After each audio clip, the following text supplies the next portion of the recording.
PKPD2 membuat video animasi Pi3K.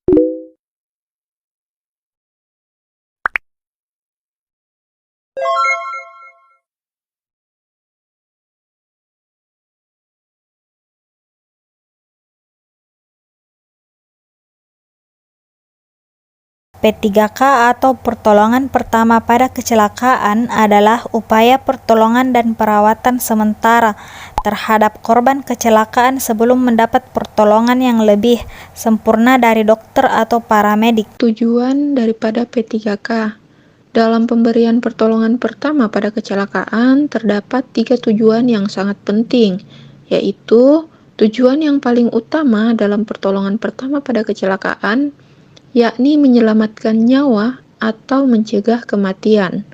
Kemudian yang kedua, mencegah cacat yang lebih berat atau mencegah kondisi memburuk. Dan yang terakhir adalah menunjukkan berperan penting dalam memudahkan tahap tindak lanjut dalam penanganan yang akan diberikan oleh dokter atau paramedik. Prinsip dari P3K. Yang pertama, jangan melakukan sesuatu yang berbahaya atau membahayakan. Yang kedua, jangan mengerjakan tindakan meragukan hanya karena ingin melakukan sesuatu yang tidak dibutuhkan. Yang ketiga, waktu sangatlah penting. Semakin cepat pertolongan diberikan, maka akan semakin kecil bahaya yang ditimbulkan. Dan yang terakhir, jangan menambah kerusakan. Bahan yang minimal disediakan. Yang pertama, bahan untuk membersihkan tangan, misalnya sabun dan alkohol. Yang kedua, obat untuk mengurangi rasa nyeri, misalnya paracetamol. Yang ketiga, obat untuk mencuci luka, misalnya air bersih, burwater, dan providon iodin.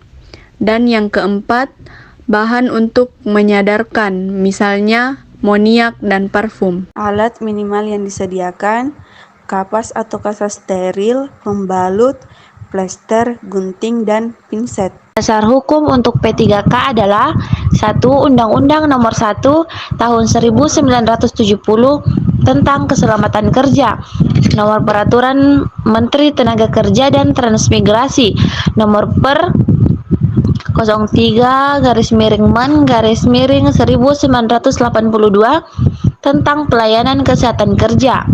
2. Permen RI Nomor per 15-Men-8-2008 tentang pertolongan pertama pada kecelakaan di tempat kerja. Keempat, Keputusan Dirjen Kep 53-DJPPK-8-2009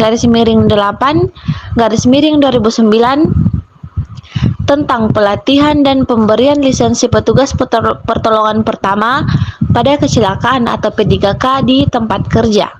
Penilaian keadaan. Penilaian keadaan dilakukan untuk memastikan situasi yang dihadapi dalam suatu upaya pertolongan.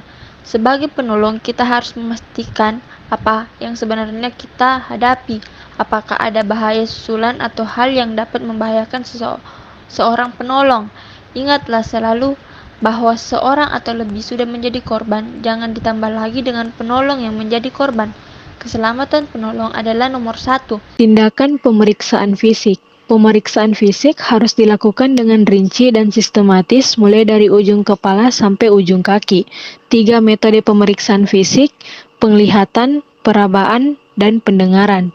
Dengarkan penderita. Dengan mendengarkan dapat menunjukkan kepedulian dan memungkinkan mendapat informasi. Adapun yang pertama, pemeriksaan tanda vital, frekuensi nadi, termasuk kualitas denyutnya, kuat atau lemah, teratur atau tidak nafas. Tekanan darah tidak dilakukan pemeriksaan oleh KSR dasar. Suhu, diperiksa suhu relatif pada dahi penderita. Periksa juga kondisi kulit, apakah kering, berkeringat, kemerahan, perubahan warna, dan lainnya. Adapun denyut nadi normal pada bayi 120-150 per menit, pada anak 80-150 per menit, dewasa 60-90 per menit. Adapun frekuensi pernapasan normal pada bayi 25-50 per menit, anak 15-30 per menit, dewasa 12-20 per menit. Pemeriksaan tanda vital, frekuensi nadi, termasuk kualitas denyutnya, kuat atau lemah, teratur atau tidak. Frekuensi napas, juga apakah proses bernapas terjadi secara mudah atau ada usaha bernapas, adakah tanda-tanda sesak napas. Tekanan darah, tidak dilakukan pemeriksaan oleh KSR dasar.